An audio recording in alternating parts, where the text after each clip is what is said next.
पाहणी केल्यानंतर माध्यमांशी संवाद साधतायत मुख्यमंत्री देवेंद्र फडणवीस आणि उपमुख्यमंत्री एकनाथ शिंदे। आणि यानंतर मिसिंग लिंकचं देखील ते पाहणी करणार आहेत। या क्षणाची एक मोठी आणि महत्त्वाची बातमी।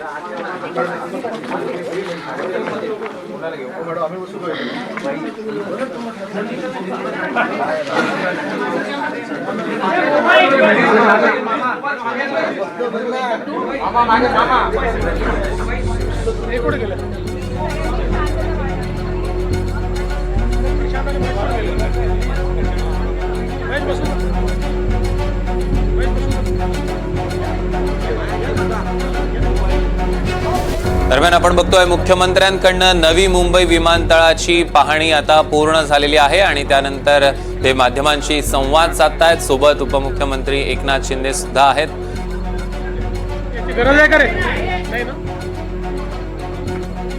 आणि यानंतर ते मिसिंग लिंकची देखील पाहणी करणार आहेत। अत्यंत महत्त्वाचा असा हा महत्त्वाकांक्षी प्रकल्प करू सुरू।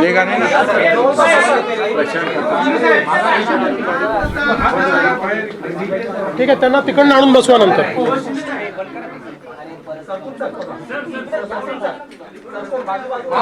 इकडे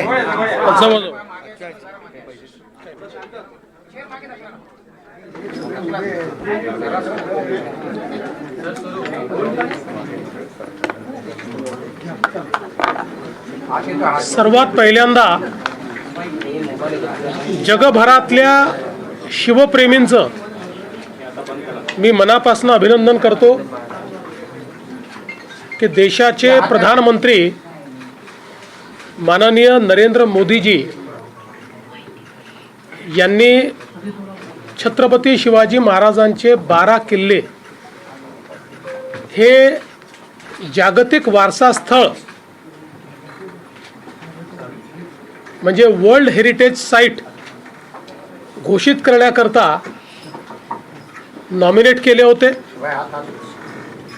खरं म्हणजे माननीय प्रधानमंत्री महोदयांकडे देशभरातनं 7 वेगवेगळ्या साइट्स गेल्या होत्या की ज्यांना जागतिक वारसा स्थळ म्हणून नॉमिनेट करण्याकरता आपल्या सांस्कृतिक मंत्रालयाने भारत सरकारच्या प्रधानमंत्री महोदयांसमोर ठेवलं होतं। मी प्रधानमंत्री महोदयांचे आभार मानेन की त्यापैकी प्रधानमंत्री महोदयांनी हा निर्णय केला की जागतिक वारसा स्थळ म्हणून छत्रपती शिवरायांचे 12 किल्ले, ज्यातले 11 किल्ले महाराष्ट्रात आहे आणि एक जिंजी हा तमिळनाडूमध्ये आहे, असे 12 किल्ले नॉमिनेट करण्याचा निर्णय घेतला। आपल्याला कल्पना आहे की किल्ले रायगड, राजगड, प्रतापगड, पन्हाळा, शिवनेरी, लोहगड, सालेर, सिंधुदुर्ग, विजयदुर्ग, सुवर्णदुर्ग, खांदेरी आणि जिंजी असे हे 12 किल्ले आहेत। आणि विशेषतः या 12 किल्ल्याच्या संदर्भातलं जे काही स्थापत्य आहे, या ठिकाणी वेस्टर्न घाट आणि समुद्र, जंगल अशा सगळ्या या नैसर्गिक विविधतेत कशा प्रकारे याचं स्थापत्य तयार करण्यात आलं, याच्या जागा शोधण्यात आल्या, कशा प्रकारे याचे दरवाजे असे तयार करण्यात आले की जे कोणाला दिसत नाहीत, प्रत्येक ठिकाणी माची कशा तयार करण्यात आल्या, अशा सगळ्या गोष्टी या आपण युनेस्को समोर ठेवल्या। याच्यामध्ये जवळपास वर्षभर त्यांचं डेलिगेशन येऊन त्यांनी सगळ्या किल्ल्यांना व्हिजिट केली। आपले सांस्कृतिक कार्यमंत्री आशिष शेलार यांच्या नेतृत्वामध्ये एक डेलिगेशन आपण तिकडे युनेस्कोमध्ये पाठवलं। त्यांनी टेक्निकल प्रेझेंटेशन केलं। त्यानंतर जे काही वेगवेगळे याच्यामध्ये देश आहेत ज्यांना मतदानाचा अधिकार आहे, तसं तर सगळे देश याचे सदस्य आहेत, पण एकूण 20 देशांना मतदानाचा अधिकार आहे। या सगळ्या देशाच्या ॲम्बेसेडरसोबत मी स्वतः देखील बोललो।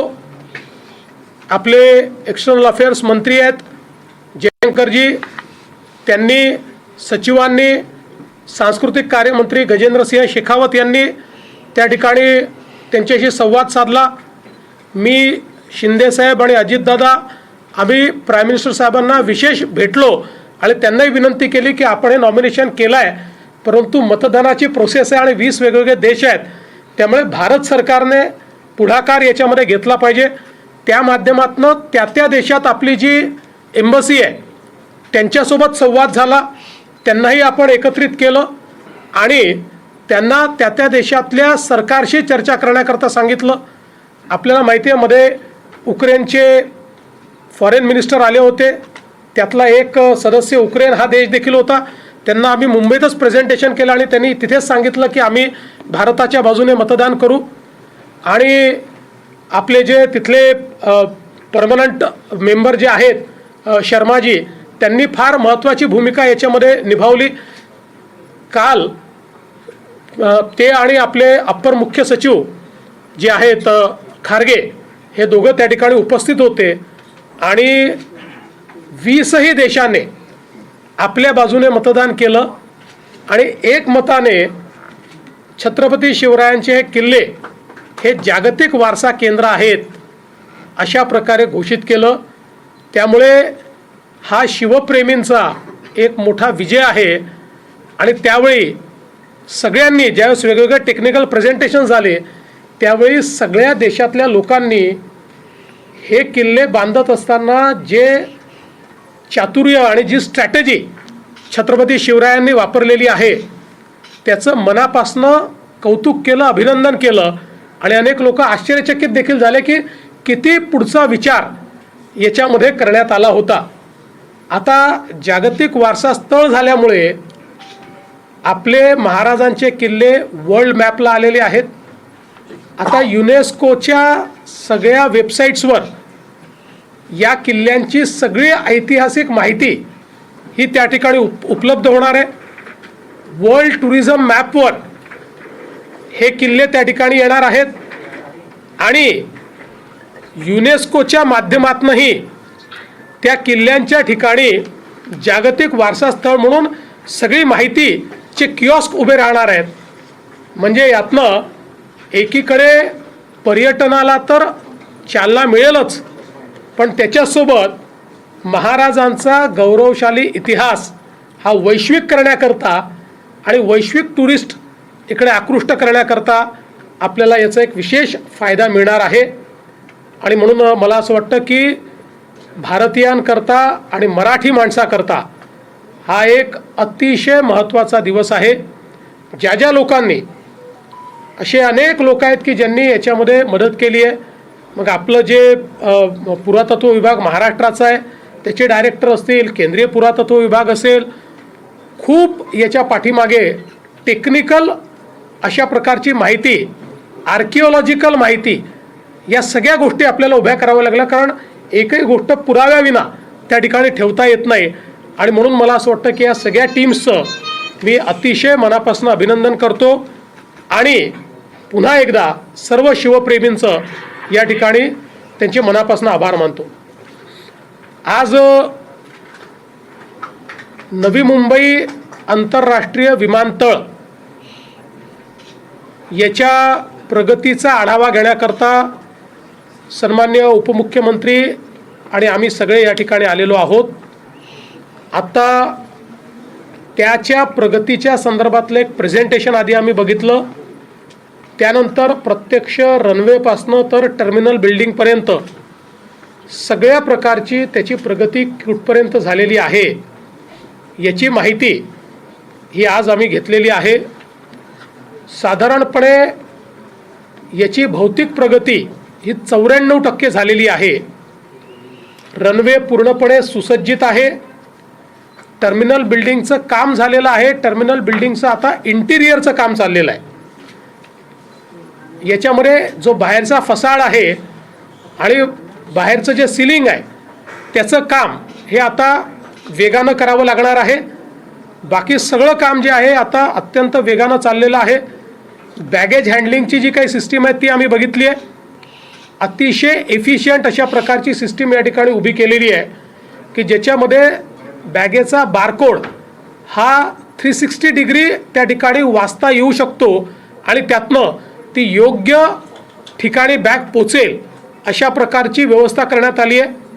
आत्ताच आम्ही या ठिकाणी अथॉरिटीला सांगितलेलं आहे की या एअरपोर्टवर बॅगेज क्लेम ही जी व्यवस्था आहे ही देशातली नव्हे तर जगातली फास्टेस्ट व्यवस्था ही करण्यात आली पाहिजे. तशा प्रकारचा प्रयत्न या ठिकाणी चाललेला आहे.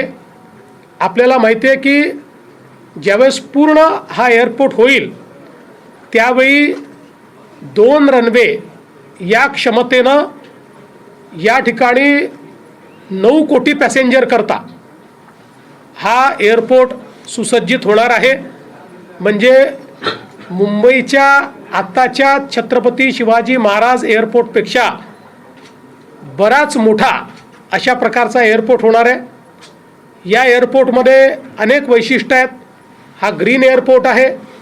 याच्यामध्ये 37 मेगावॅट ग्रीन वीज या ठिकाणी वापरली जाणार आहे.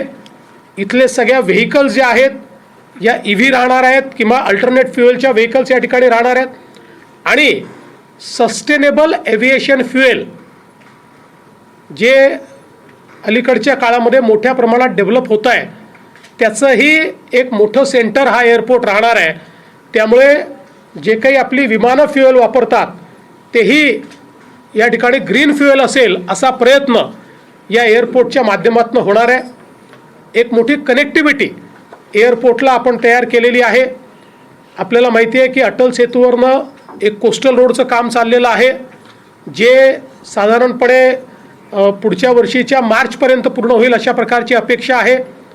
एक ठाण्यावरनं थेट एलिव्हेटेड रोड इथे आला पाहिजे याची संकल्पना शिंदेसाहेबांनी मांडली. त्याचंही काम आता लवकरच आम्ही सुरू करणार आहोत.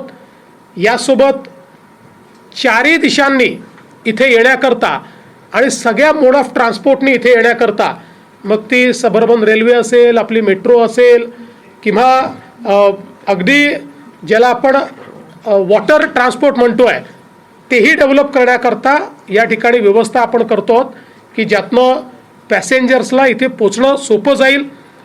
शहरामध्ये देखील अशी व्यवस्था करण्यात येणार आहे की बॅगेज चेक इन हे शहरातच करता येईल आणि बिना बॅगेजचं त्यांना या एअरपोर्टमध्ये येता येईल अशा प्रकारच्या व्यवस्था देखील या ठिकाणी करण्यात येत आहेत. त्यामुळे पॅसेंजर करता इथे ट्रॅव्हल करणं हा एक अतिशय चांगला एक्सपिरियन्स असणार आहे. याच्या सेकंड फेजपासनं संपूर्ण एअरपोर्टमध्ये आतमध्ये अंडरग्राऊंड मेट्रोसारखी एक ट्रेन धावणार आहे की जी सगळ्या टर्मिनलला कनेक्ट होणार आहे आणि इथे कोणालाही फार पायी चालावं लागणार नाही आणि स्वतःच्या वाहनं घेऊनही या ठिकाणी कोंडी करता येणार नाही अशा प्रकारचं प्लॅनिंग याचं करण्यात आलेलं आहे. जे काही बे तयार करण्यात आले आहेत त्या बेपासनं 500 मीटरमध्ये सगळे लोक पोचू शकतील आणि त्यालाही ट्रॅव्हलेटर्स दिलेले आहेत. अलीकडच्या काळात आपण बघतो की काही एअरपोर्टवर 1-1 किलोमीटर लोकांना पायी चालावं लागतं, पण इथे मात्र याचं प्लॅनिंग करताना ट्रॅव्हलेटर्स दिले असल्यामुळे लोकांना अतिशय सुविधा होणार आहे. त्यामुळे मला असं वाटतं की देशातलं सगळ्यात आधुनिक अशा प्रकारचं एअरपोर्ट या ठिकाणी होत आहे. आता तुमचा पुढचा प्रश्न असेल की पूर्ण कधी होणार आहे. आज आम्ही टार्गेट यांना दिलेलं आहे कारण आम्हाला प्राईम मिनिस्टर साहेबांची वेळ घ्यायची आहे. त्यामुळे आम्ही 30 सप्टेंबरचं टार्गेट हे आज थोडं ॲम्बिशियस आहे, पण हे आम्ही आता या ठिकाणी अडाणी कंपनीचे जे सगळे लोक आहेत आणि आपल्या न्यू मुंबई एअरपोर्ट अथॉरिटीचे जे लोक आहेत आणि आमचे सिडकोचे लोक अशा तिघांनाही सांगितलेलं आहे. आता 13-14 हजार कामगार या ठिकाणी काम करतायत रोज. त्याची संख्या वाटली तर 1.5 दुप्पट करा, पण 30 सप्टेंबरपर्यंत. कारण आपल्याला कल्पना आहे की आता बाकी तर सगळे लायसन्सला झाले आहेत, पण कमर्शियल ऑपरेशन करता सगळं काम पूर्ण करून काही लायसन्सेस लागतात. त्याचं सायमल्टेनियसली काम सुरू करायला आपण सांगितलेलं आहे, जेणेकरून 30 सप्टेंबर किंवा त्याच्या आसपास प्रधानमंत्री महोदय ज्यावेळेस वेळ देतील त्यावेळी आपल्याला याचं उद्घाटन करता आलं पाहिजे आणि या ठिकाणी लोकांना कमर्शियल ऑपरेशन देखील करता आलं पाहिजे. अशा प्रकारचा प्रयत्न हा आपण निश्चितपणे करतो आहोत. आज मैं सबसे पहले देश और दुनिया के सभी छत्रपति शिवाजी महाराज के प्रेमियों का अभिनंदन करता हूँ, उनको बधाई देता हूँ कि हमारे छत्रपति शिवाजी महाराज के 12 किले यूनेस्को द्वारा वर्ल्ड हेरिटेज साइट के रूप में कल मान्यता प्राप्त कर चुके हैं। दरम्यान आपण बघितलं मुख्यमंत्री देवेंद्र फडणवीसांची पत्रकार परिषद होती आणि त्यांनी स्पष्टपणे सांगितलंय 30 सप्टेंबर पर्यंतचं टार्गेट आम्ही ठेवलेलं आहे आणि मोदींच्या हस्ते, पंतप्रधान मोदींच्या हस्ते या नवी मुंबई विमानतळाचं लोकार्पण होईल। त्यामुळे 30 सप्टेंबर पर्यंत आता काम होणार आहे अशी आशा करूया असं ते म्हणाले। आणि यासोबतच या संपूर्ण विमानतळाची वेगवेगळी वैशिष्ट्य सुद्धा त्यांनी सांगितलेली आहेत, कशा पद्धतीने त्याची कनेक्टिव्हिटी आहे, सगळ्या शहरांशी जोडलं गेलेलं आहे आणि सोबतच आतमध्ये नेमके कशा पद्धतीने त्याची रचना असणार आहे हे सगळं मुख्यमंत्री यांनी सांगितलेलं आहे।